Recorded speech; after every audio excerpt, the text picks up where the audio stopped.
Hello everyone, ಇವತ್ತಿನ ರೀಡಿಂಗಲ್ಲಿ ಸದ್ಯದ ನಿಮ್ಮ ಪರಿಸ್ಥಿತಿ, ಪ್ರೀತಿಯಲ್ಲಿ ಇವಾಗಿನ ಪರಿಸ್ಥಿತಿ ಏನಿದೆ ಅನ್ನೋದನ್ನು ಚೆಕ್ ಮಾಡೋಣ. ಇದೊಂದು ಜನರಲ್ ರೀಡಿಂಗ್ ಆಗಿರುತ್ತೆ.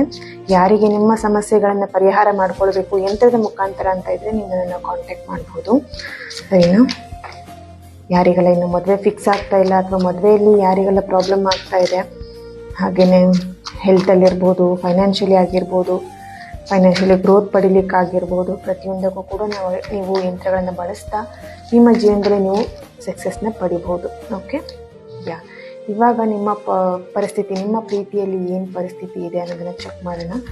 ಇಲ್ಲಿ ನೀವು ನಿಮ್ಮ ಪರ್ಸನ್ ಯಾರಿದ್ದಾರೆ ಅವರನ್ನು ನೆನಪು ಮಾಡ್ಕೊಳ್ಳಿ. ಓಕೆ, 5 ಆಫ್ ಸಾರ್ಟ್ಸ್ ಬರ್ತಾ ಇದೆ. ತುಂಬಾ ಟೆನ್ಷನ್ ನಡೀತಾ ಇದೆ. ಇವಾಗಿನ ನಿಮ್ಮ ಕರೆಂಟ್ ಎನರ್ಜಿ ಹಾಗೆ ನಿಮ್ಮ ಪರ್ಸನ್ ಎನರ್ಜಿ ಕನೆಕ್ಟ್ ಮಾಡಿದಾಗ ತುಂಬಾ ಟೆನ್ಷನ್ ಮಾಡ್ಕೊಳ್ತಿರೋವಂಥದ್ದು, ಅನಾವಶ್ಯಕ ಥಿಂಕಿಂಗ್ ಮಾಡ್ತಾ ಇರೋದು, ನಿಮ್ಮ ಖುಷಿ ಕ್ಷಣಗಳನ್ನು ಇಲ್ಲಿ ನೀವು ಮರಿತಾ ಇದ್ದೀರಾ. ಅಂದರೆ ನಿಮ್ಮ ಪ್ರೀತಿಯಲ್ಲಿ ನಡೆದಂಥ ಖುಷಿ ಕ್ಷಣ ಇರ್ಬೋದು ಅಥವಾ ನಿಮ್ಮ ಜೀವನದಲ್ಲಿರುವಂಥ ಖುಷಿ ಕ್ಷಣಗಳನ್ನು ನೀವು ಮರಿತಾ ಇದ್ದೀರಾ. ಬಿಕಾಸ್ ಇಲ್ಲಿ ನಿಮ್ಮ ಲವ್ ಲೈಫಲ್ಲಿ ನಡೀತಿರುವಂಥ ಟೆನ್ಷನ್ನಿಂದ ನೀವಿಲ್ಲಿ ಖುಷಿಯಾಗಿರೋ ಬದಲಿಗೆ ಇಲ್ಲಿ ಈ ರೀತಿ ಖುಷಿಯಾಗಿರೋ ಬದಲಿಗೆ ಈ ರೀತಿ ಟೆನ್ಷನ್ ಮಾಡ್ಕೊಂಡಿದ್ದೀರಾ. ಆ ಥರ ಒಂದು ಎನರ್ಜಿ ಇಲ್ಲಿ ಬರ್ತಾ ಇದೆ. ಓಕೆ, ಸದ್ಯದ ಪರಿಸ್ಥಿತಿ ಇವಾಗ ತುಂಬಾ ವಿಪರೀತ ಆಗಿದೆ.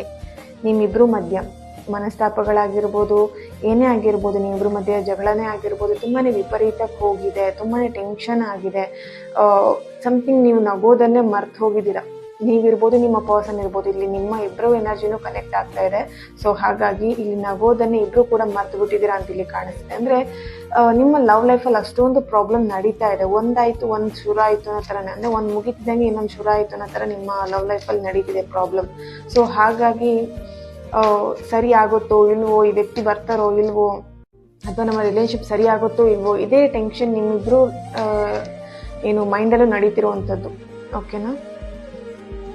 ಓಕೆ, ಇಲ್ಲಿ ಕ್ವೀನ್ ಆಫ್ ಪೆಂಟಿಕಲ್ ಬರ್ತಾ ಇದೆ.